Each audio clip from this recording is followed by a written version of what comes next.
Ladies and gentlemen, today we are taking a look at none other than Astrotrain. Looking at this guy, the front half where it's black right here, that whole section on the front part of his locomotive, that is all die-cast. You know, the front half of his locomotive, yeah, I could believe that is a somewhat, passable locomotive along with the molded wheels. Now, this is a small nitpick because even if you transform them correctly, these bars on both sides, they don't exactly line up. But on the converse side of that, because he has these wheels mounted on him in train mode, this guy rolls just incredibly well. So that's something that I am totally digging. One key thing about Astrotrain is that even in train mode, he's always had the shuttle thrusters coming out the back. You know what? I like it. Now, while the front half of his train mode is believable, what disappears and what I believe should stand out a little bit more is where the conductor's cab is. You know, when you look at Old West style trains, usually the conductor's cab sticks up just a little bit from the body and is a little bit more pronounced. And on here, it just kind of blurs in with the back of him until you get to, the rocket boosters on his rear end. So it's not perfect, but you know what? It's okay. And here he is up against a G2 figure. A car like Rapido would not be anywhere near as big as he is compared to Astrotrain. Here he is up against Prowl, and you can see that he's just a tad bit longer than Siege Prowl, but that gives you hopefully a little bit of an idea here looking at him compared to a modern figure. But how does this shuttle mode fare? Let's go over just a few things super quick. Basically, and this little part sticking up above the cockpit is his little tiny robo feet. Now, personally, I wish it was more streamlined. However, I think back to the fact that Siege Optimus is wearing a box hat, and if I'm willing to forgive him for that, this little thing right here, so I'm going to totally let that slide.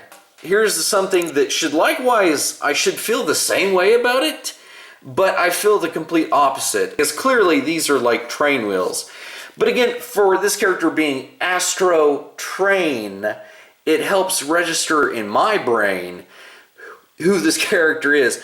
On this guy, it may look like his front half of his shuttle mode is way thicker than his back mode, but that's an optical illusion because, again, of the little train bits that have flipped down. Because if you take those train bits away, you can see that the front half of his shuttle mode is actually the same width as the white part back here. But if you want to see how he stacked up to a figure, yes, I totally got down on target for this guy, but I'll address it in Red Wing's video, okay?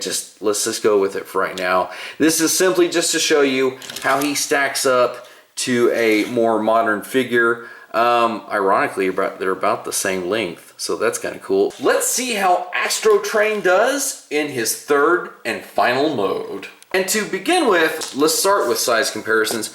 You can see here that even compared to a larger than average G2 figure, he's actually just about half the height of Astrotrain. Which, if you were going to put him on a shelf with Autobots of Rapido size, that'd actually be kind of cool. He's actually going to be one of the big boys. Well, as you can see, ironically, he's really close to Ratchet's height, which I'm really kind of blown away by. I mean, on the camera it looks a little bit bigger. I mean, you're talking probably, the angle's messing it up here, you're probably talking from the top of his head to Ratchet's, probably half an inch.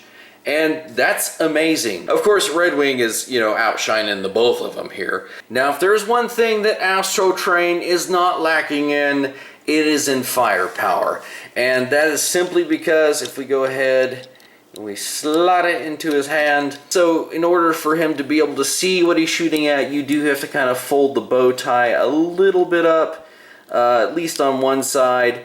And I mean, it's not too terrible from the front, but because once you turn it, you can definitely see how bowed out it is. However, guys, he's not meant to be a masterpiece in any way. He's actually really good. So anyway, I hope you enjoyed this look at G1 Astrotrain. But until next time, guys, we will see you in another review. Take good care of the cargo, Astrotrain.